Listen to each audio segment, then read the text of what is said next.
Welcome friends. இப்போ நம்ம ஸ்க்ரீனில் பார்த்துட்டு இருக்க மாதிரியான ஒரு பென்சில் டிராயிங் எஃபெக்ட்டில் நம்மளோட ஃபோட்டோஸை இப்படி சிம்பிளாக ஒன் கிளிக்கில் ஏஐ ஃபோட்டோ எடிட் பண்ணுறதுன்னு பார்ப்போம். வீடியோ வந்து ஸ்கிப் பண்ணாமல் பாருங்கள். இதில் வந்து நம்ம 2 டைப்ஸ் வந்து யூஸ் பண்ண போகிறோம். கலர் ஸ்கெட்சின்னு ஒரு டைப்பில், இன்னொன்று பிளாக் அண்ட் ஒயிட்டு. ஸோ அதனால் ஸ்கிப் பண்ணாமல் பாருங்கள். அதே மாதிரி ப்ராம்ப்ட்லேயும் கரெக்ஷன் இருக்கும். ஸோ இப்போ வாங்க வீடியோக்குள்ளே போகலாம். ஸோ சேனலுக்கு ஃபஸ்ட் டைம் வந்திருக்கீங்கன்னா சப்ஸ்கிரைப் பண்ணிக்கோங்க. வீடியோ பார்த்துட்டு இருக்க எல்லாருமே ஒரு லைக் பண்ணிவிடுங்க. அப்போ தான் நமக்கு கொஞ்சம் மோட்டிவாக இருக்கும். முதல்ல க்ரோம் ப்ரௌசர் ஓப்பன் பண்ணிக்கோங்க. அதில் கூகுள் ஜெமினி அப்படின்னு வந்து சர்ச் பண்ணுங்கள். சர்ச் பண்ணிங்கன்னா உங்களுக்கு அந்த வெப் வந்து ஓப்பன் ஆகும். கீழே ஆஸ்கே ஜெமினின்ற ஆப்ஷன் இருக்கும். ஸோ அந்த இடத்த கிளிக் பண்ணுங்கள். ஸோ இந்த வீடியோக்கு யூஸ் பண்ணியிருக்க மெட்டீரியல் ஃபுல்லாகவே நம்ம டெலிகிராம் குரூப்பில் கொடுத்துருக்கேன். இப்போ ஸ்க்ரீனில் ஷோ ஆகிற மாதிரி டெலிகிராம் குரூப்பில் சர்ச் பண்ணிங்கன்னா இந்த வீடியோக்கான ப்ராம்ப்ட் வரும். நீங்கள் ஸோ அங்கே காப்பி பண்ணிவிட்டு இந்த இடத்துல பேஸ்ட் பண்ணுங்கள். பேஸ்ட் பண்ணிட்டு இதில் சின்ன கரெக்ஷன் மட்டும் இருக்கும். ஸோ கீழே பார்த்தீங்க அப்படின்னா ஸ்டைலிஷ் பாண்ட் தளபதி விஜய்னு வந்து மென்ஷன் பண்ணியிருப்பேன். அந்த தளபதி விஜய்ன்றதை ரிமூவ் பண்ணிவிட்டு உங்களோட நேம் என்னவோ நீங்கள் அந்த நேமை வந்து மென்ஷன் பண்ணிக்கோங்க.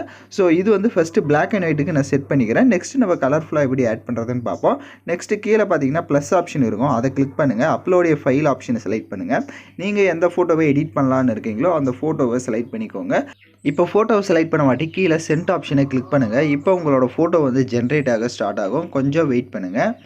ஸோ இப்போ நம்மளோட ஃபோட்டோ பார்த்தீங்கன்னா ஜென்ரேட் ஆயிடுச்சு. இப்போ நான் கிளிக் பண்ணி காட்டுறேன். இப்போ ஸ்க்ரீனில் பார்த்தீங்கனாலே தெரியும் கரெக்டாக வந்துட்டு நமக்கு அந்த டிராயிங் எஃபெக்ட்டில் வந்துருச்சு. இந்த ஃபோட்டோவை டவுன்லோட் பண்ணணும் அப்படின்னா அந்த ஃபோட்டோவுக்கு மேலே பார்த்தீங்கன்னா உங்களுக்கு டவுன்லோட் ஆப்ஷன் இருக்கும். அதை கிளிக் பண்ணி டவுன்லோட் பண்ணிக்கோங்க. ஸோ இப்போ நம்ம நெக்ஸ்ட் ஸ்டெப் என்ன அப்படின்றத பார்த்துடலாம். ஏன்னா நெக்ஸ்ட் ஸ்டெப்பில் தான் நம்ம வந்துட்டு அந்த கலர் ஸ்கெட்ச் எப்படி எடிட் பண்ணுறதுன்னு பார்க்க போகிறோம். கீழே அந்த ஆஸ்கே ஜெமினி ஆப்ஷனை செலக்ட் பண்ணுங்கள். அந்த ப்ராம்ப்டை அப்படியே மறுபடியும் அங்கே வந்து பேஸ்ட் பண்ணுங்கள். ஸோ இதில் மேலே அப்படியே ஸ்க்ரோல் பண்ணுங்கள். ஸோ ஸ்டார்டிங்கில் வந்துருங்க. அங்கே இங்கு ஸ்கெட்சுன்னு இருக்கும். ஸோ ஸ்கெட்சின் எந்த இடத்துல இருக்கோ அதுக்கு முன்னாடி வந்து கலர்ன்றதை ஆட் பண்ணிக்கோங்க. ஸோ எகைன் சொல்கிறேன், ஸ்கெட்சின் எந்த இடத்துல இருக்கோ அந்த இடத்துல அந்த ஸ்கெட்சுக்கு முன்னாடி கலர் ஸ்கெட்ச் அப்படின்ற மாதிரி வரணும். ஸோ அதனால் எந்த இடத்துல ஸ்கெட்ச் இருக்குது அப்படின்றத பாருங்கள். மோஸ்ட்லி வந்து ஒரு 2 பிளேசஸில் வந்து நம்ம சேஞ்ச் பண்ணுற மாதிரி இருக்கும். ஸோ அதனால் கரெக்டாக வந்துட்டு அந்த ஸ்கெட்சின் எங்கெல்லாம் இருக்கோ அந்த இடத்துல கரெக்டாக இதை வந்துட்டு கலர் ஸ்கெட்ச் அப்படின்னு வந்து மென்ஷன் பண்ணிக்கோங்க. அப்போ உங்களுக்கு கரெக்டாக வந்துட்டு அது வந்துடும். இப்போ நான் எக்ஸாம்பிளுக்கு மாற்றி காட்டுறேன். இப்போ மாற்றிட்டு மறுபடியும் கீழே அந்த ப்ளஸ் ஆப்ஷனை கிளிக் பண்ணுங்கள். அந்த நேம்ஸ் மாற்றோம்னா மறுபடியும் அதே மாதிரி தான் சேஞ்ச் பண்ணுறதா இருந்தால் சேஞ்ச் பண்ணிக்கலாம் நீங்கள்.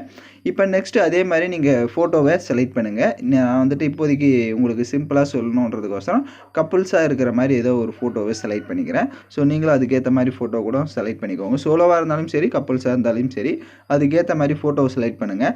ஃபோட்டோவை செலக்ட் பண்ணிட்டு மறுபடியும் கீழே பார்த்தீங்கன்னா அந்த சென்ட் ஆப்ஷன் இருக்கும். அதை கிளிக் பண்ணுங்கள். அதை கிளிக் பண்ணிட்டீங்கன்னா மறுபடியும் உங்களோட ஃபோட்டோ வந்து ஜென்ரேட் ஆக ஸ்டார்ட் ஆகும். கொஞ்சம் வெயிட் பண்ணுங்கள். ஸோ வீடியோ பார்த்துட்டு இருக்க யாராவது லைக் பண்ணாமல் பார்த்துட்டு இருந்தீங்கன்னா கொஞ்சம் லைக் பண்ணிட்டு பாருங்கள். அப்போ தான் நமக்கு கொஞ்சம் மோட்டிவாக இருக்கும். ஸோ நிறைய பேர் லைக் பண்ணாமல் பார்க்குறீங்க. ஸோ இப்போ பார்த்தீங்கன்னா நம்மளோட ஃபோட்டோ மறுபடியும் ஜென்ரேட் ஆயிடுச்சு. இப்போ நான் கிளிக் பண்ணி காட்டுறேன். இப்போ ஸ்க்ரீனில் பார்த்தீங்கனாலே தெரியும் கரெக்டாக உங்களுக்கு அதுக்கேற்ற மாதிரி வந்துட்டு அந்த பேக்ரவுண்ட்லேருந்து எல்லாமே பக்காவாக உங்களுக்கு அதுக்கேற்ற மாதிரியே வந்துருச்சு. இதுவும் அதே மாதிரி தான். ஃபோட்டோவை டவுன்லோட் பண்ணால் அந்த டவுன்லோட் ஐக்கான் மேலே இருக்கும். அதை கிளிக் பண்ணி நீங்கள் ஃபோட்டோவை டவுன்லோட் பண்ணிக்கலாம். ஸோ யாரெல்லாம் கரெக்டாக எடிட் பண்ணீங்களோ கமெண்ட் பண்ணுங்கள். இந்த மாதிரி வீடியோஸ்லாம் நீங்கள் தொடர்ந்து நம்ம சேனலில் பார்க்கணுன்னா சேனலை சப்ஸ்கிரைப் பண்ணிவிட்டு லைக் பண்ணிவிட்டு பாருங்கள். தேங்க்யூ ஃபார் வாட்சிங் திஸ் வீடியோ.